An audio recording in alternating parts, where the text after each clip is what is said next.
개헌은 반드시 해야 된다. 올 하반기에 해야 된다. 이렇게 시점까지 딱 특정을 했던데, 그냥 이런 얘기할 거면은 잘못 만들었던 선거법도 되돌려야 되는 것이 아닌가. 어이없는 상황부터 빨리 정리해야 된다. 이번 국회에서 이걸 시작하는 게 아무 의미 없다는 건 아실 거예요. 그렇다고 해서 민주당 의원들이 그럼 일사불란하게 문재인 대통령의 말을 따를 것이냐? 네. 아닙니다. 네. 그러면 대통령이 이 권한을 떼야 된다. 이런 얘기 하는 순간부터 이제 역적이 될 수 있는 가능성을 내포하는 거거든요. 네, 여러분 안녕하십니까. 시사 끝장입니다. 날씨가 점점 더워지고 있습니다. 우리 시청자 여러분들 건강에 각별히 유의하셨으면 하는 바람입니다. 코로나19도 아직 완전히 잠잠해진 건 아니니까요. 뭐 야외는 모르겠지만 실내 밀집된 곳에 가실 때는 꼭 마스크 챙겨서 해주시기 바랍니다. 자, 지금 정치권 180석의 거대 여당 등장한 이후에 뭐 여러 가지 변화가 서서히 이제 시작될 조짐을 보이고 있습니다. 여야 원내대표도 이제 선출이 됐고요.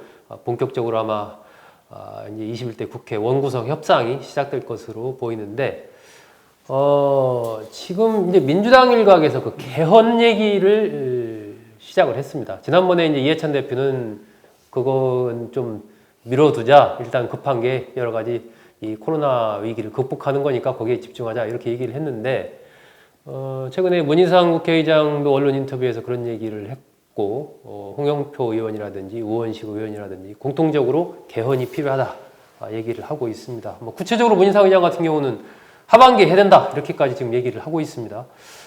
이 문제 관련해서 이준석 미래통합당 최고위원 개헌 어떻게 보는지 한번 얘기 나눠보겠습니다. 자, 이준석 최고위원, 이 문희상 의장 지난번에 언론 인터뷰에서 보니까 개헌은 반드시 해야 된다. 그리고 올 하반기에 해야 된다. 이렇게 시점까지 이렇게 딱 특정을 했던데, 이준석 최고위원은 개헌에 대해서는 어떤 생각을 갖고 있습니까?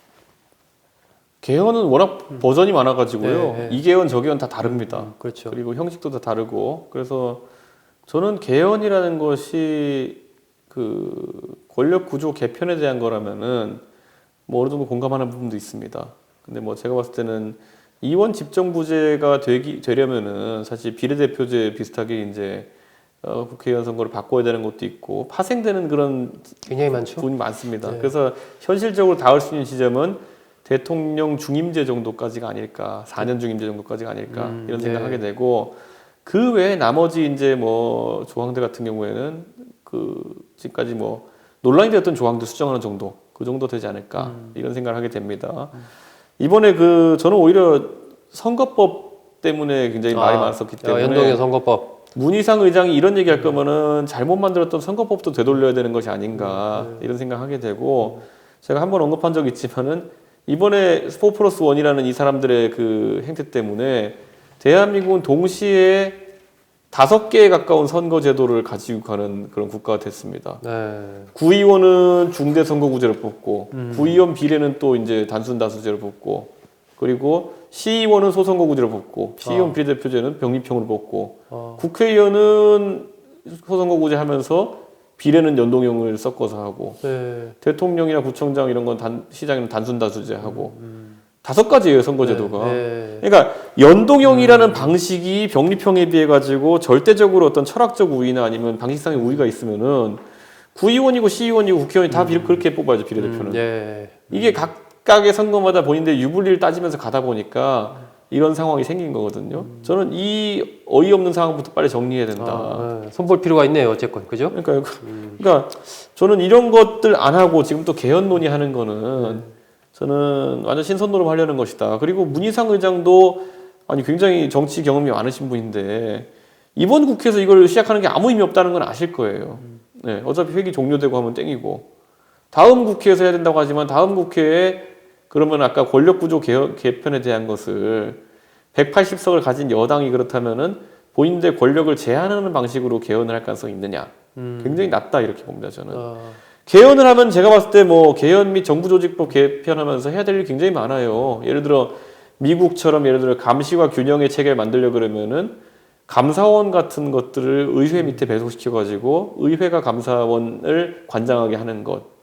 뭐 국정감사 대신에 상시감사 형태로 가는 것이겠죠. 계속 제기돼 왔던 문제들이죠. 뭐 그런 것도 있고, 그거 외에도 보면 뭐 입법부의 역할이 있어가지고 뭐 예산 편성이나 아니면은 뭐 그런 결산에 대해 가지고 좀 더 이제 권한을 강화한다든지 지금은 정부 안에 대해 가지고 수정하는 역할 정도만 하고 있고 감액 증액 정도만 하고 있는데 그 이상의 어쨌든 발의를 할 수 굉장히 많아야 할 수 있는 거는. 근데 이거 어느 세월에 다 할 겁니까? 그러니까 지금 아마 여권에서 생각하고 있는 것은 이게 지금 말씀하신 대로 개헌하면 뭐 워낙 범위도 넓고 예, 관례가 굉장히 다양한데 핵심은 결국은 이른바 이제 대통령 권력의 분산 그리고 중앙 권력의 분산 그래서 중앙 정부가 갖고 있는 권한을 상당 부분 지방자치단체에 하방을 시키고 그리고 대통령의 권력을 나누는 대통령 권력을 나누는 핵심은 결국은 이제 국무총리를 대통령이 뭐 지명하고 하는 게 아니고 국회에서 이제 국무총리를 선출하고 대통령은 국회에서 선출한 후보 중에 뭐 지명하는 이런 방식을 지금 여권에서는 예를 들어 문재인 대통령이 내일 갑자기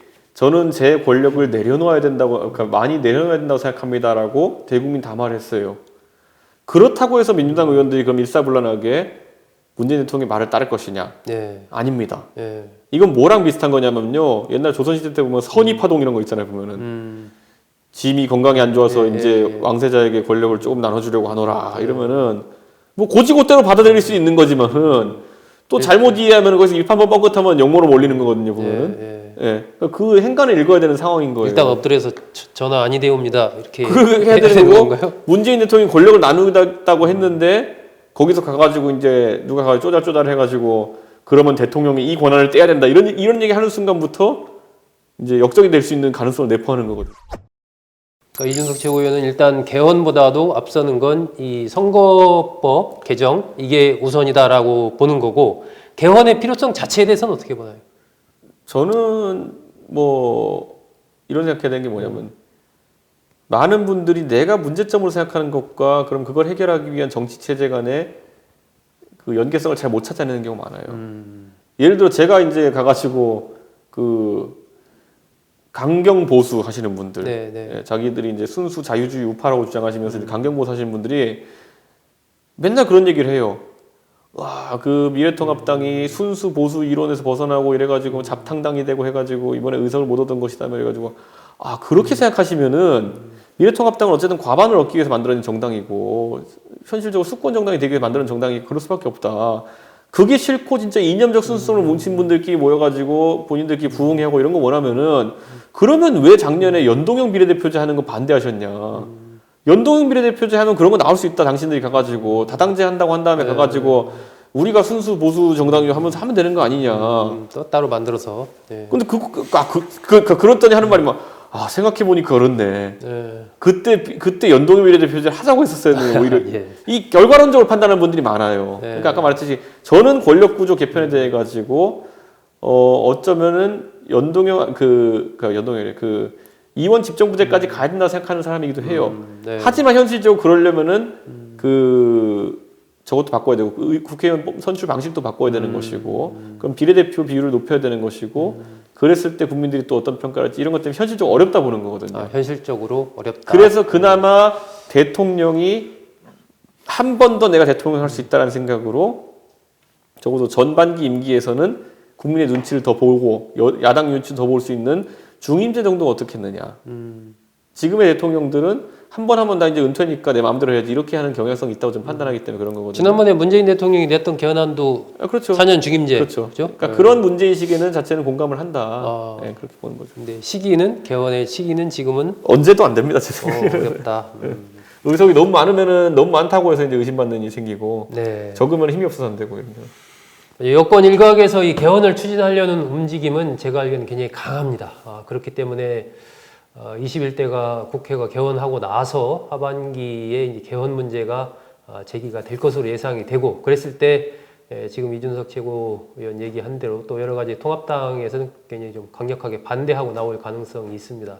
이 개헌 문제, 우리 사회 기본 틀을 바꾸는 문제인데 이 문제도 또 중요한 하반기의 전국의 이슈가 되지 않을까 생각이 됩니다. 오늘 이준석 최고위원 고맙습니다. 네, 감사합니다.